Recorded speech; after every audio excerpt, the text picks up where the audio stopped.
Today the Inspirers are going to bring you some archery. I have some tests I wanted to run. Specifically, I saw that these things called the finger sabers existed, and I kind of wanted to give them a test run. So I'm actually filming this in two parts. I filmed the first part about 3 days ago. It was about 22 degrees out, so it's still a little cold, but I was testing what different aspects of the bow without a finger saber on there, so just the bare bow. I was testing the arrow speed, which I don't have a chrony, so I'm just going to basically do video analysis to figure out about the speed. Penetration tests to see how deep my arrows are penetrating, and some fresh layered foam blocks. And then I also was testing a couple different draw techniques, like drawing the arrow like from below the fletchings and from above the fletchings before throwing it on the nock, and seeing the different speeds that resulted either with like 3-finger gloves, which is my preferred shooting style, and then also bare hands, because I'm thinking that with the bare hands you had increased dexterity, it would make it a little faster and would better replicate what you'll actually experience with finger sabers, because with finger sabers you don't need to wear gloves, either normal gloves or leather gloves, because of how soft the rubber is and how it dissipates the pressure over a wider area. And by the way, I'm shooting a kind of a horse bow I actually got it off of eBay. It's just a custom made one. I'll probably do a review on it later. It's 52 pounds at 28 inches. It is just covered in a black snake skin, and otherwise nothing too crazy about it. It's beech wood. It's like 120 bucks or so. I don't know if the guy still makes them. I'll put a link down there if I do find it still. I know he makes a bunch of different bows, and this was the last black snakeskin that I think he had. But the first video is going to be, I'm going to be shooting at only 30 feet because I wanted something pretty close. I didn't want to have it slow down by the end, and it's pretty easy to do analysis at that point. It's only like 4 frames or 5 frames at that point, so it's pretty easy for me to get a good distance. And at 30 feet, I'll basically divide how many frames it took by 30 feet to figure out the feet per second. Just in case I didn't say, for the speed test and for the penetration test, when I first did the first part of the video, so the parts with the leather glove and the bare hands, it was about 22 degrees out according to my cell phone. Today I'm doing it and it's only about 19 degrees out, but we did get snowfall the other day, so it looks colder, but it's not really that much colder, so hopefully the temperature change won't affect the speeds and penetration that much. So the first video is basically going to be me shooting at 30 feet with, I'm just going to have the plain leather gloves on, so the string is going to be bare. And then the second part of the video I will switch into with the finger sabers, and there might be a little bit of a difference. The arrows are the same weight, but there is a little extra weight on the actual string, and I even see people fighting over whether or not they want to have brass nock, or if they want to use like a monofilament nock or no nock at all, because apparently the tiniest amount of weight change will actually change the speed of your arrow. I personally don't believe that's the case. At least I won't be able to figure out without a true chrony, but that's what I'm going to test out and see what happens.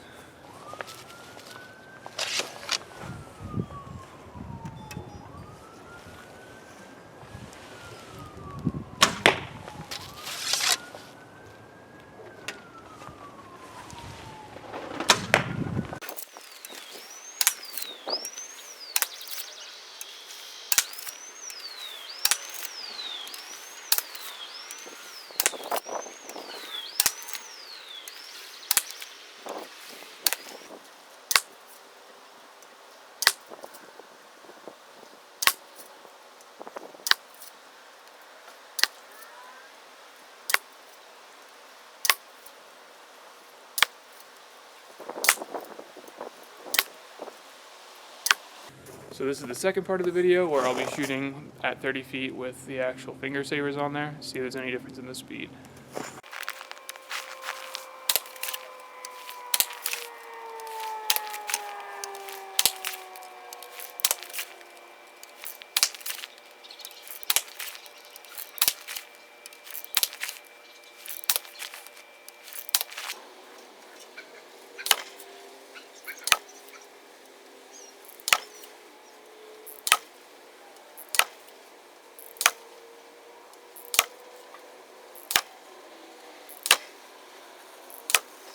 So I've run the math, and basically what I'm seeing is every single shot took right around 6 frames to get 30 feet, which translates to right around 150 feet per second, which is about typical for that kind of bow, and matches pretty closely to some bows that I did chronograph that it's a similar poundage. I'm a little disappointed. I thought it was a little faster, but whatever. I had some shots that took 5 frames, but I think it was just a matter of when the frame was taken, so I'm going to say right around 6 frames per second for both, and it was 6 frames per second for bare bow and 6 frames per second with a finger saber, so if there is a difference, it's very minimal. And then when you include the penetration test that I also did the analysis on, I really don't think there's that big of a difference in the velocity of the arrows being shot between the two different ways. Now, at this part of the test, I'm going to be taking my layered foam block, and I'm actually going to be flipping around to the backside, which is pretty much virgin. I haven't really shot the backside, so in theory this will have a kind of a more uniform density compared to the front, which I've shot a lot, so there might be some different spacing. I'm going to shoot the arrows. I'm going to try and set it up so that way each arrow is a couple inches away from each other arrow, kind of shoot like 5 and 6 on each side with kind of like 1, 2, 3, 4. I'm going to try and do that. I'm not going to try and worry about that much accuracy. I'm basically going to try about get it so that way I draw it back to the exact same distance each time and have the same stance and same shooting distance, so hopefully that those variables are all the same. And then the first part of the video I'm going to shoot with the leather glove on with no finger saver, and I'll just basically take each arrow out and put it against a ruler and give it an estimate of what the penetration was. And in the second part, I will actually take the finger sabers, do the exact same thing, and see if the penetration differs, and I'll give you an average, probably in the annotations, or I might make a short clip of it.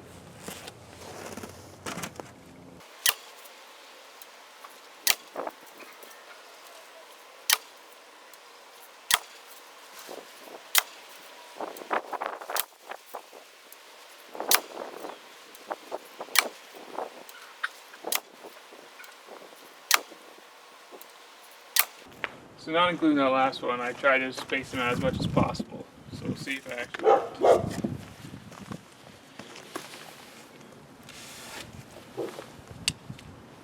About 5 and 0.55.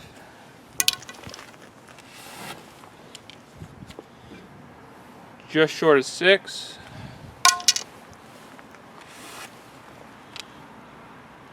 5.9.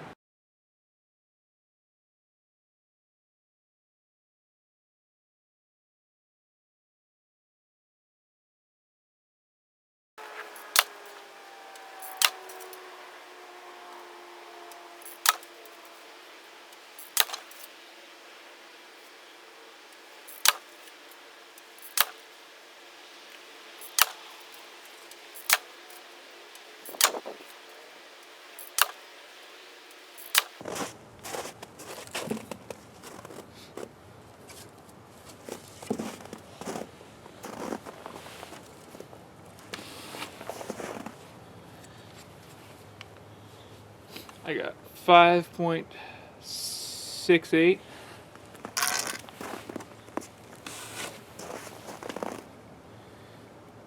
5.91.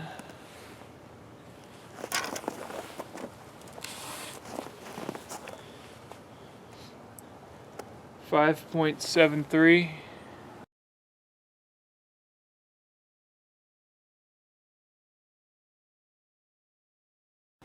For the penetration test, I got 5.82 inches of penetration with just the bare bow, and then I got 5.76 inches of penetration with the finger sabers on. That's only a difference of 1.05%, which to me is insignificant, especially when it comes to archery. I just don't think that's a big enough difference in penetration. And I think that matches pretty close with my results for the speeds not really changing all that much, if at all, because, I mean, really all you're talking about is kinetic energy at that point. And a difference of 1% in kinetic energy is not going to translate to really much difference in velocity. I mean, velocity is squared in that equation, but still it's going to be like 0.5% difference, 0.56 or something along those lines. So I'm just not seeing a big enough difference between the bare bow and the finger saber to warrant saying that you should not have a finger saber on your bow just because it will lower the speed of your bow or lower the penetrative capabilities of it. This might change when you're talking about compound bow, where your speeds per second is so bloody fast anyway. Having that extra weight, since it's so finely tuned, might change a lot more. But on just a kind of a cheaper custom bow that doesn't have that fast of an arrow flight to begin with, I just don't see a difference. In these last set of videos, I'm going to test different ways that I can draw the arrow. I'm going to draw from below the fletching, above the fletching, so grabbing the nock itself, before putting it on there. I'm going to shoot 11 arrows and basically average it out, so that way you can see how fast I can shoot 11 arrows using those two different techniques. I'm going to do it with the leather finger protectors on, like a leather glove. So then after that, I'm going to do the same test, but with a just my bare hand. This will be a little faster because I'll have better dexterity, but I can't practice like that because it hurts after a little bit, especially with a 52-pound bow and a thin string like this. In theory, you could build up calluses, but I probably won't be able to do that. But that's the beauty of having a finger saver, is you can always shoot without a glove. You never have to worry about it. As long as you have a string with it on there, you're going to be fine. And I just want to see if I can shoot as fast, so it'll be a good comparison, because I'm kind of thinking that based on what little shooting I've done with this already, it's just as fast. I can line up the air and all that with just my bare hand as with the finger saver, but you have a smaller gap. You can't really miss and then kind of adjust it during the draw. So it might be a little bit slower, but it should show somewhat in the time. For the sake of clarity, the reason why I'm doing the two different kinds of draw techniques is I just see a lot of people, especially on YouTube, drawing from the below the fletchings. I think that's something to do with the convenience, because it is just right over your shoulder. You can just kind of grab it, and you just grab it, draw. You have the ability to spin the arrow, which seems more natural for a beginner, and then you can just put it on the nock and then draw and shoot. But then I see a lot of people who I think are a little more skilled, or maybe I also see it in a lot of video games and movies like The Arrow, all that fun stuff, where they grab from the nock. And what I think is it's just a little bit faster. You grab the tip of the arrow, and you basically, when you draw, you have the ability to spin as you're drawing. It is a little more exaggerated of a draw because you have a little more of an arc to travel with the arrow.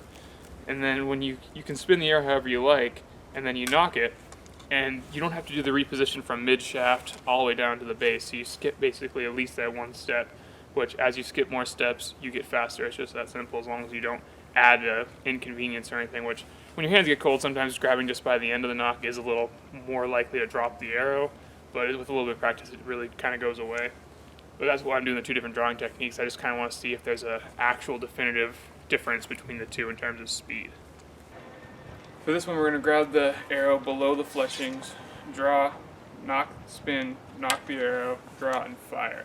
The time will begin when I grab the first arrow.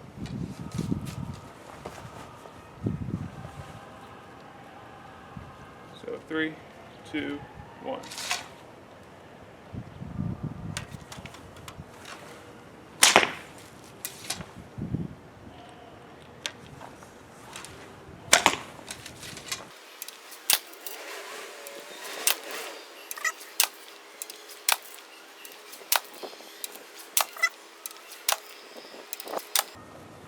Should be my last arrow. Yep. We're going to repeat that. Grabbing the arrow below the fletchings again. 3, 2, 1. So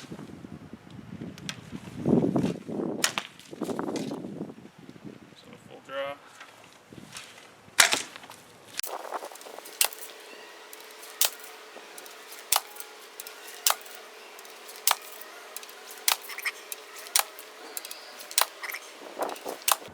So this time we're going to draw from the nock, similar to how the arrow does it. Just like that. Okay. 3, 2, 1.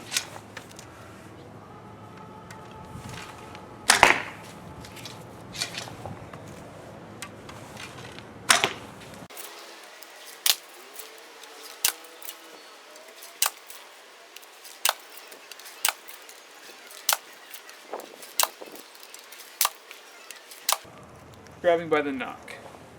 3, 2, 1.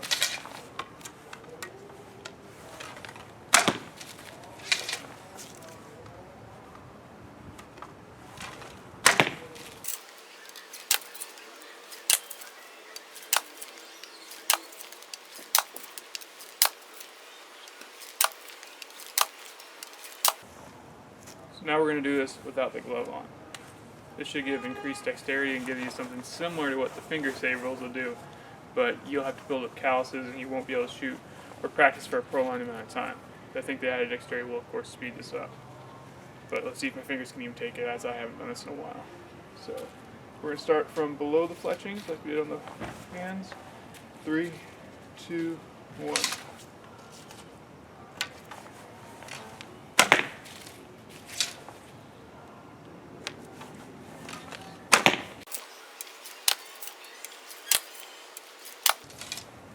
Tell you what, it doesn't feel that great.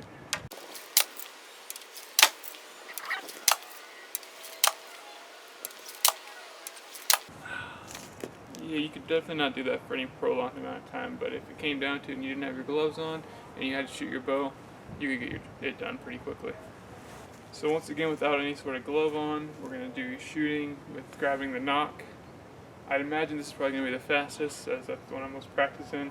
Without the gloves on, it'll increase my abilities a little bit. So let's see. So 3, 2, 1.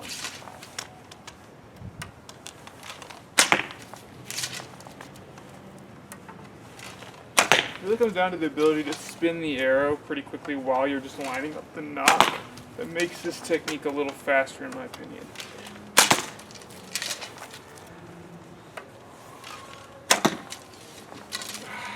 Fuck that one up. Except for you missed the arrow when you're losing sensation in your fingers due to the cold and the string biting into your skin.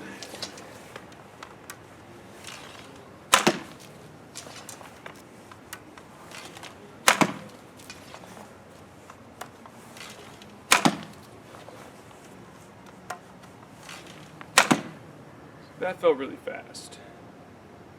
So if I can replicate that speed with the finger savers, I think that's by far the best bet, as long as I don't lose a lot of speed or penetration due to the extra weight on my string. I'm going to try this one more time. Hopefully this time my hands have warmed up a little bit and I've gained a little more sensation, so hopefully I won't drop an arrow like I did last time. So 3, 2, 1.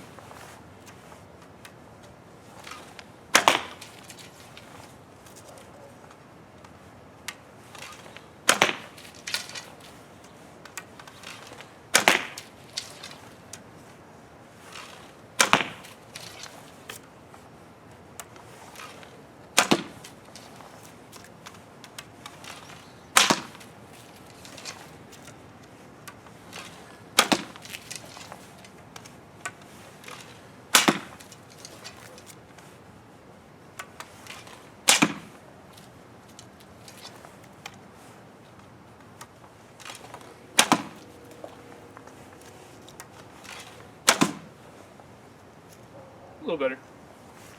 So this is with the finger savers drawing below the fletchings. 3, 2, 1.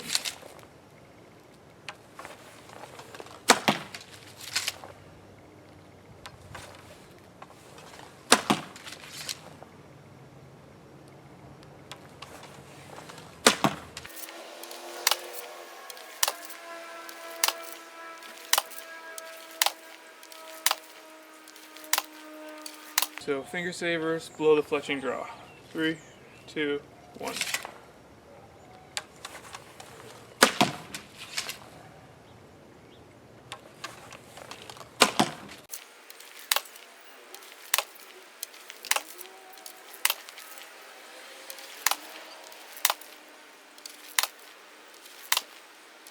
I'll be using the finger savers and doing the draw technique where you grab the nock. In 3, 2, 1.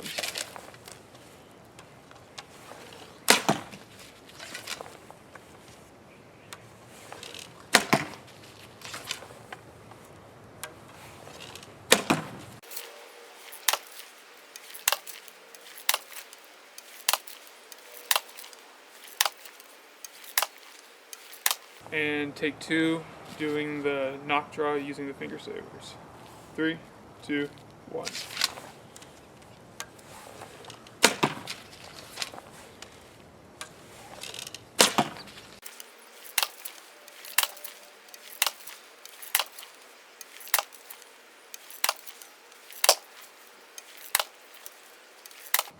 So I run the numbers and there's a general trend. Between drawing from below the fletchings and above the fletchings, it's always faster to draw from the nock itself. For the guard, with the 3-finger guard, it took me 54.6 seconds on average to shoot 11 arrows drawing from below the fletching, and it took me only 53.3 drawing above, so about a little over a second faster drawing from above. With the finger savers, I was able to shoot 11 arrows in 50.7 seconds by drawing from below the fletchings, and it only took me 47.7 to draw from above, so I almost saved I saved exactly 3 seconds off that one. And then with plain fingers, it took me 51 seconds to draw 11 arrows and shoot from below the fletching, but it only took me 44.9 on average to draw from above, which is a considerable, like over 6 seconds difference. And I really think it just comes down to the ability to skip that step of moving from mid-arrow to the nock itself, And for me, it's a little easier to spin the arrow from the nock than up above. It's just a dexterity thing. And one thing I did notice in all my videos is I'm definitely not doing full draws, and I think the important thing here is I'm trying to ignore the speed of how long it takes the arrow to hit the target, aiming, all those things. I'm just trying to figure out how long it takes me to go from my quiver onto the bow, and then other stuff I try to eliminate as much time as possible. And then the other trend I noticed was that the guard was the slowest by far. As you could see, 54.6 seconds and 53.3 seconds is higher than both the other times in either technique. But then I noticed that the finger saver and the plain gloves was almost identical in terms of drawing from below the nock, or below the fletching, and that was 50.7 for the finger saver and 51 for just plain fingers. So I would call that there's no real difference. And then for when you're drawing from the nock, it took me 47.7 seconds to draw from the nock and put it on the finger saver. But it took me 44.9 to draw and from the nock and put it on the string. And I think there's a pretty easy reason for that to explain that difference, and I'm going to show you that in a close-up. So here's why I think that it might be a little slower to shoot off the finger sabers. When you're drawing the arrow, the basic step is draw, spin the arrow so the odd feather is facing the right direction, and then you have to line it up below the nock, put the actual arrow, and then you can draw and fire. When you're using the finger saver, you have a very small gap just below my nock, so I need to make sure my aim is perfect and put it in, and it takes a couple seconds to line that up perfectly. Compare that to when I have just a bare string, I can miss when I'm actually putting the arrow on. Like I can miss and just almost get the arrow all the way down to the bottom of the thicker portion of the string, and then during my draw sequence or right before, I can just slide it up until it's stopped by the nock. So I can be off more during my nocking process and still be able to start my draw, and that saves a little bit of time. And really it's not that significant of a difference, but it's just something that you could keep in mind. It does slow you down just a little bit. With practice, it'll probably be reduced if not eliminated, but as of now, that's just something that's there. So here are the conclusions I reached about the finger saver. I fired right around 600 arrows through this guy, and I haven't really had a problem. I don't think durability is going to be an issue. I have two negatives, I'd say, overall. The big negative for me is that it makes my string vibrate in a way I'm not used to, which I'm not a fan of. And the other thing is it makes my bow look more like a kiddie bow, because I guess that's pretty much what it's designed for, that and bow fishermen. But really those are the only two negatives I've been able to find. It does not slow down my arrow at all, at least without a chrony. I can't tell if the minor difference it might have. The penetration difference is very minimal. It really helps my release in terms of my ability to let go of the arrow, and I found it increases my accuracy. And the big thing for me is it allows me to practice how I might have to shoot a bow in a survival situation. I might not bring a glove, might not have space to pack it, or might not want to take the weight. I might lose it, it might break. You never really know. But with this thing, all I need is a bow, a string with the finger saver, and an arrow, and I can shoot and practice comfortably all day. It causes me no pain on my fingers like it would if I didn't have the finger saver, and I can just shoot with those three things. It's very simple. And if nothing else, it simplifies things. Less things to take means less things to forget and less things to break. But overall, I like it. It's only $5, so even if you don't like it, it's not like you're breaking the bank. And it's just something that you should try out. If not for all your bows, just see what it feels like on a bow that you might take in a survival situation. And that's why, basically, I'm just saying that the Ince brothers are telling you to prepare for everything so you can survive anything. And if nothing else, it's fun.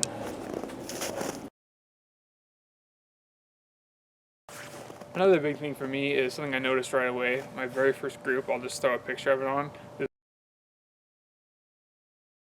This was at like 20 yards. I just kind of threw it on to see what it felt like. It's a very good group for me. I'm not the best archer in the world, but that's what I feel like. It was pretty good for me. And I think my biggest problem is not so much my accuracy or my judgments of height and all that, distances, is my release. Like when I shoot, like even this traditional bow with like a modern release aid, like a caliper, I'm far more accurate. So I think with my issue is the release. And so with a glove, I notice especially my accuracy is farther off than when I use just bare fingers.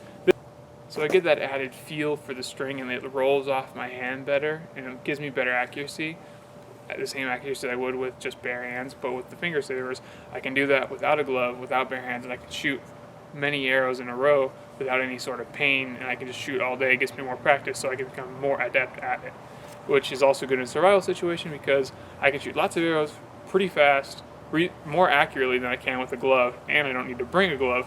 So in all said and done, I do lose maybe a little bit of penetration, a little bit of speed, and I definitely lose a lot on the ability to shoot a traditional bow because this is no longer traditional, but it still looks cool. I got the red because I like that. But I really do think that the finger sabers are a good idea for a survival situation, if not for traditional or hunting reasons. I do notice more vibration with my bowstring.